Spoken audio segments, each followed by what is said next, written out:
Good morning बच्चे। आज हम लोग क्लास 8 के लिए तृतीय पाठ अस्माकम देशा पाठ पढ़ेंगे। भूतकाल की क्रियाएं। हमारे देश भारत अपनी सभ्यता और संस्कृति के कारण एक और संसार में अपनी प्राचीनता का गौरव धारण करता है, तो दूसरी ओर अत्याधुनिक विकसित देशों के साथ चलते हुए अपने आधुनिक गौरव से भी संपन्न है। किसी समय इस देश की सीमाएं पूर्व पश्चिम में बहुत बड़े क्षेत्र को व्याप्त करती थी। भले ही आंतरिक राज्यों की उपस्थिति यदा कदा संघर्षात्मक भी होती थी, किंतु आज यह उपमहादेश कई खंडों में विभक्त हो चुका है। भारतवर्ष के नाम से अवशिष्ट देश अत्यधिक संपन्न एवं महत्वपूर्ण है। इस पाठ में देश के प्राचीन और आधुनिक दोनों रूपों का यथार्थ चित्रण है।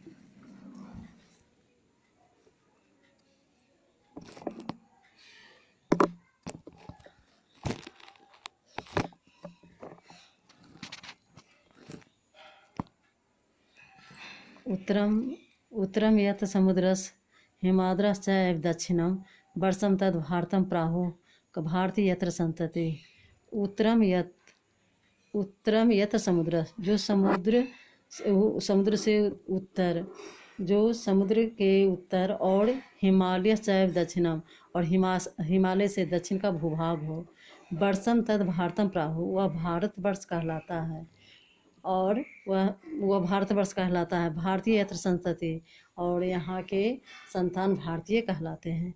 उत्तरम यत् समुद्र, जो समुद्र से उत्तर, हिमाद्र से दक्षिणम, हिमालय से दक्षिण का भूभाग है। वर्षम तद भारतम प्राहु, वह भारतवर्ष कहलाता है।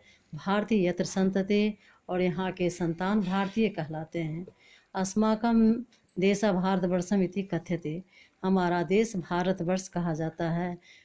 प्राचीन कालात् अस्य देशस्य प्राकृतिकं समृद्धि साहित्यिकं योगदानं सांस्कृतिकं वैभवं च आश्चर्यकराणि बभूव।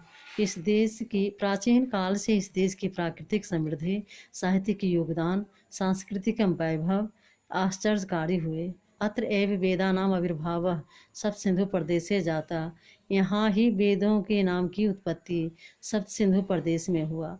सप्त सिंधु का अर्थ था 7 से नदियों का देश भारत को कहा गया है।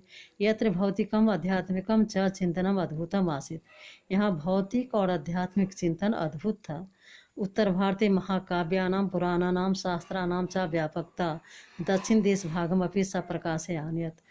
उत्तर भारत महाकाव्यों और पुराणों शास्त्रों की व्यापकता दक्षिण देश भाग में भी अपने प्रकाश में लाए। तत्रपि शिल्पाधिकारम प्रभृतया, अब है शिल्पाधिकारम। शिल्पाधिकारम यह तमिल साहित्य का एक महाकाव्य है। वहाँ भी शिल्पाधिकारम इत्यादि ग्रंथ प्राचीन काल से ही तमिल साहित्य के गौरव को बढ़ाया। संपूर्ण भारत सांस्कृतिक एकत्व पुराना नाम योगदानम अविस्मरणीयम।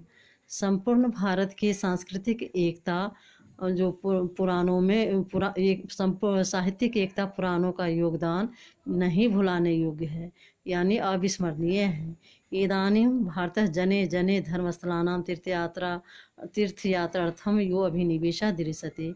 इस समय भारत के लोगों में धर्मस्थलों के प्रति, तीर्थयात्राओं के प्रति यो अभिनिवेश, जो अभिनिवेश का अर्थ होता है लगाव, जो लगाव देखा जाता है। स नूनम पुराण साहित्य कृतम, वह अवश्य पुराण साहित्य में किया गया है। दक्षिणस निवासी, दक्षिण के निवासी, बद्री केदार यात्राम करोति, बद्री और केदारनाथ की यात्रा करते हैं। उत्तरस निवासी रामेश्वरम कन्याकुमारी तीर्थम च गन्तुम इच्छति, और उत्तर के निवासी रामेश्वर कन्याकुमारी जाते हैं, जाने की इच्छा करते हैं या चाहते हैं। एवं एवं द्वारका कामाख्या आदिषु स्थलेषु गच्छन्ति तीर्थयात्रिका, वैसी प्रकार द्वारका कामाख्या स्थलों पर तीर्थयात्री जाते हैं। अस्य देशस्य नदः पुण्यतोया मन्यन्ते, इस देश की नदियाँ पवित्र मानी जाती है। पर्वताः पावना कथ्यन्ते, पर्वत पवित्र कहे जाते हैं। वृक्षाः पूज्यन्ते, वृक्ष पूजे जाते हैं।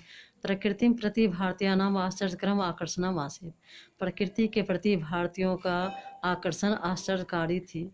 पूजनीयत्वात् प्रकृति प्रदूषणम पापम मन्यते, पूजनीय होने के कारण प्रकृति में प्रदूषण पाप माना जाता था।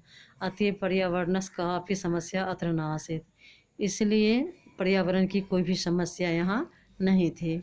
नासित का संधि विच्छेद करेंगे, ना जोर आसित। अस्मिन् देशे विज्ञानस्यापि महती प्रतिष्ठा आसीत्। इस देश में विज्ञान की भी बहुत प्रतिष्ठा थी। वास्तुशिल्पिनः विशालानि मन्दिराणि निर्मान्ति स्म। वास्तुशिल्पिनः से जो मकान के नक्शा बनाने वाले थे होते थे, उन्हें उसे वास्तुशिल्प कहा गया है। तो वास्तुशिल्पिनः वास्तुशिल्प विशाल मंदिरों का निर्माण करते थे। भवनानि भव्यानि क्रियन्ते स्म, विशाल भवन का निर्माण करते थे, भव्य भवन का निर्माण करते थे। आकाश पिंडानि ज्योतिर्विधि अध्ययन्ते स्म, आकाश पिंडों में ज्योतिषियों के द्वारा अध्ययन किए जाते थे। अत्र चिकित्सा शास्त्रम अपि प्रगतिशीलम, यहाँ चिकित्सा शास्त्र भी प्रगतिशील रहे। गणित शास्त्रे शून्यस्य कल्पना भारतीयन कृता, गणित शास्त्र में शून्य की कल्पना भारत के द्वारा किया गया। एन दशमलव गणना प्रारंभत, जिससे दशमलव की गिनती प्रारंभ हुआ। अन्य देशे भी गता, और अन्य देशों में गया। भारतस्य प्राचीन गौरव मध्यकाले किंचित तिरोहितम पराधीनतया, भारत की प्राचीन गौरव बीच समय में कुछ पराधीनता के कारण, तिरोहितम का अर्थ होता है लुप्त या गायब। तो भारत की प्राचीन गौरव जो है बीच समय में कुछ लुप्त सा हो गया था पराधीनता के कारण। किंतु इस समय शिक्षिता संतः जना, इस समय शिक्षित संत लोग आधुनिक विज्ञान अपनी प्रतिभा दर्शनती, आधुनिक विज्ञान की प्रतिभा को दिखाते हैं। जैसे CV रमन, जगदीश चंद्र बसु, मेघनाथ साहा, होमी जहांगीर भाभा, विक्रम साराभाई प्रभृतिया इत्यादि।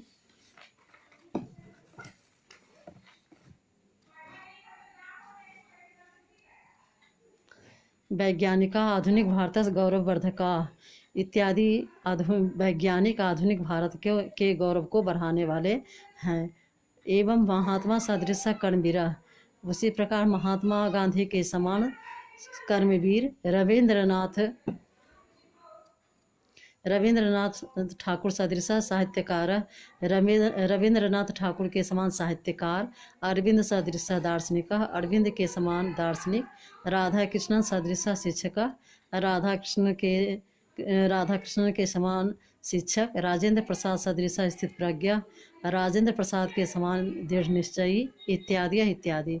वर्तमान भारतस्य गौरव रूपा नेतारः सन्ति, वर्तमान भारत के गौरव रूप नेता हैं। संप्रति देश विकास सार्वत्रिक वर्तते, इस समय देश का विकास सार्वत्रिक है, यानी सभी जगह है।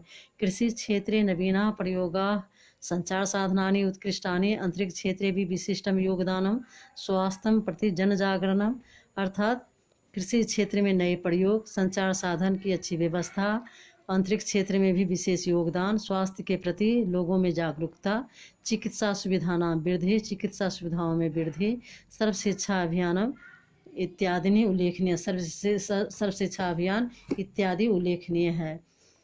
सर्वथा भी देश संसार से अग्रगण्येषु गणनीयो वर्तते, इस प्रकार हमारे देश को संसार के अग्रगण्यों में गिना जाएगा, गणनीयों गिना जाएगा।